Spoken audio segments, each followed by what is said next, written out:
when you're basically addressing the conscious community and speaking on something that I think is long overdue, and that is to have the eldership take their place.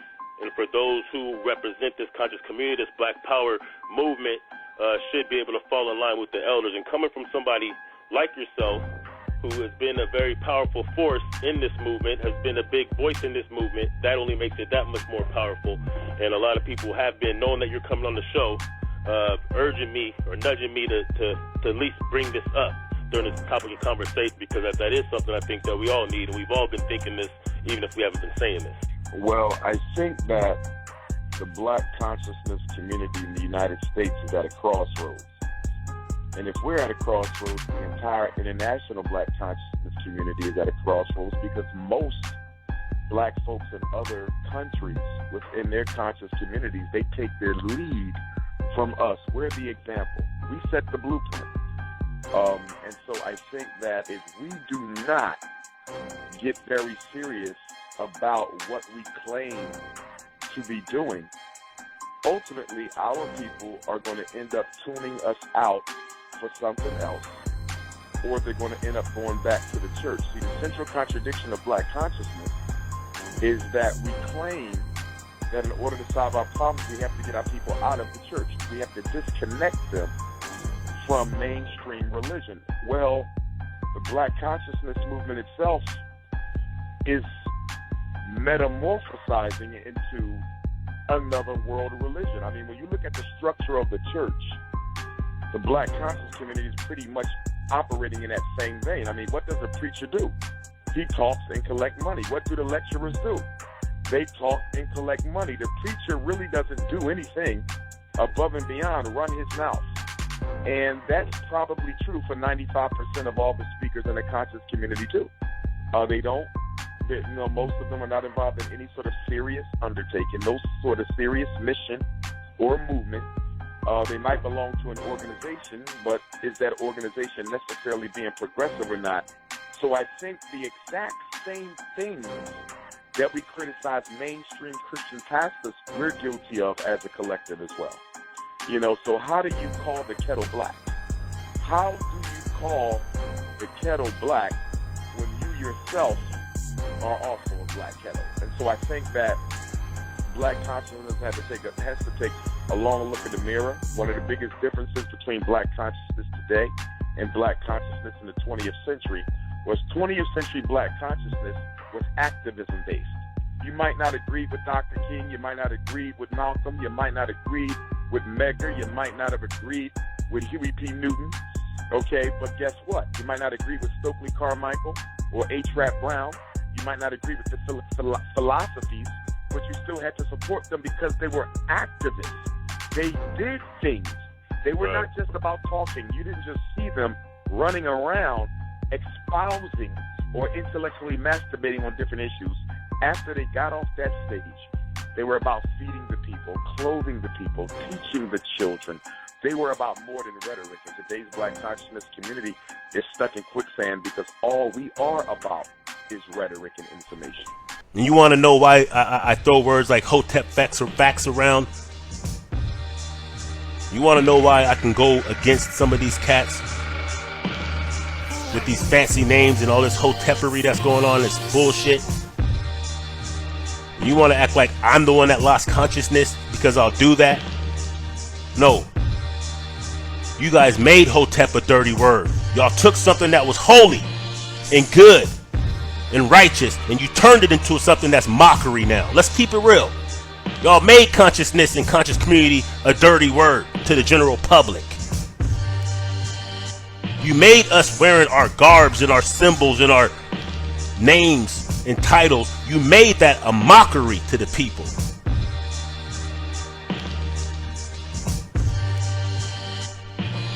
You're mad at me for saying Hotep facts is a negative. You should be mad at those who fucked it up so bad that it's a joke when people even hear conscious community, when they even hear Hotep.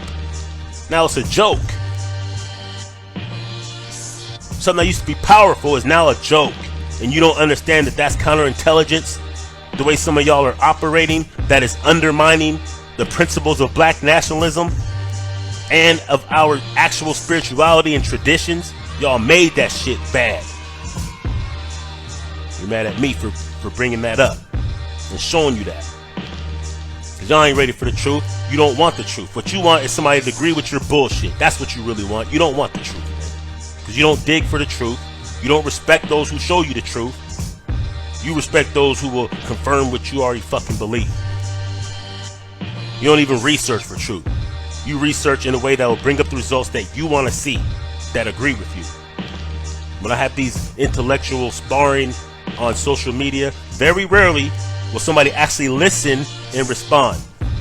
What they do is wait for you to finish so they can say what the fuck they want to say in the first place, and they're going to not take into account anything that you said that may give them more information to give an actual intellectual response. It does happen from time to time, and shout out to those who can do that. But look at what we were saying. Look at this fuckery we were saying. We want to talk about the church. Look at some of the fuckery that we've been saying when this first COVID-19 coronavirus thing popped off. Listen to some of the fuckery I heard some of y'all say. I've heard more say that Corona is a crown, sun, and because of that, it's a sun virus, and we're people of the sun, so it can't affect us. I've even heard some of those goofy ass niggas talk about the coronavirus doesn't have jurisdiction over them because really Corona is crown and crown is British, and the British crown doesn't have. This is dangerous shit, y'all. And you think that I don't think y'all niggas be agents and shit, saying some goofy shit like that? And remember how immune we were to this virus? Remember how everybody was talking about how immune we were? And I told y'all don't say that shit, man. Don't fucking say that shit. Y'all niggas was talking about how immune we were. People who I know personally saying that bullshit about we're immune to a fucking virus. Week one. As if they've done enough research, as if the experts have done enough research to conclude some shit like that. Y'all jumping out the window saying bullshit because you didn't actually think about this shit in a practical way to understand why we weren't presenting the numbers yet, because we weren't being tested yet, because y'all didn't understand that there's not enough tests, and y'all didn't understand that the test process is rigorous, and who wants to stick a tube down their fucking nose to their throat, and because they're not accessible, they're expensive, and how many niggas you know are gonna pay $1,500 for a test? Y'all didn't understand that. You didn't understand that the celebrities don't have to be lying and being paid to come out and say it. They actually have access to the test because they have enough money to afford them, and they have the kind of doctors that have access to that shit. But y'all didn't put that practical shit together enough, and you didn't have enough integrity to hold your fucking opinions and your dumb shit until you have some more information to base what you're saying on. So niggas ran around saying that they're immune, and I said that's dangerous because that means you're not going to be as careful and precautious as you should, and that's going to make it worse for us. And now look where we at.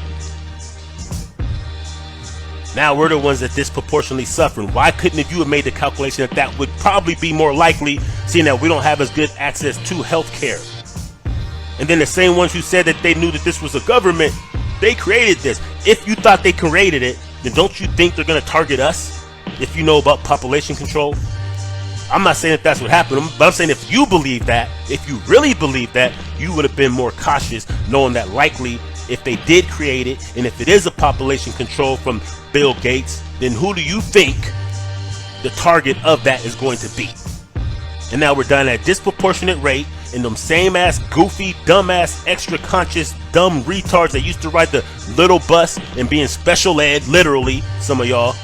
Now y'all same niggas that you see it's us being affected, now you either ain't saying shit, you falling back like you didn't do that, because I told y'all watch them niggas and shun them when the real evidence come out. I told you that over a month ago.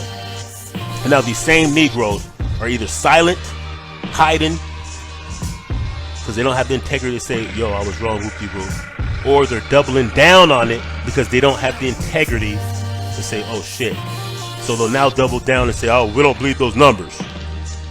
Prove it to me. And all this dumb shit. Why? Because like the church, to accept evidence and truth means that you perhaps might have to actually respond with a certain type of action. And the only action that I've been pushing for during this thing was just be safe. Who cares? If I'm wrong, I'm wrong. Wash your hands a little bit more. Wipe down shit when you come in the house. Wipe down your doorknobs, your lighters, when you buy some groceries, wipe that shit down a little bit more. Wipe down the counters, wipe down, your phone and shit, because you touch that a lot. You know what I'm saying? Wash your hands a little bit more. Be precautious. Maybe avoid large crowds for a minute. You might have to.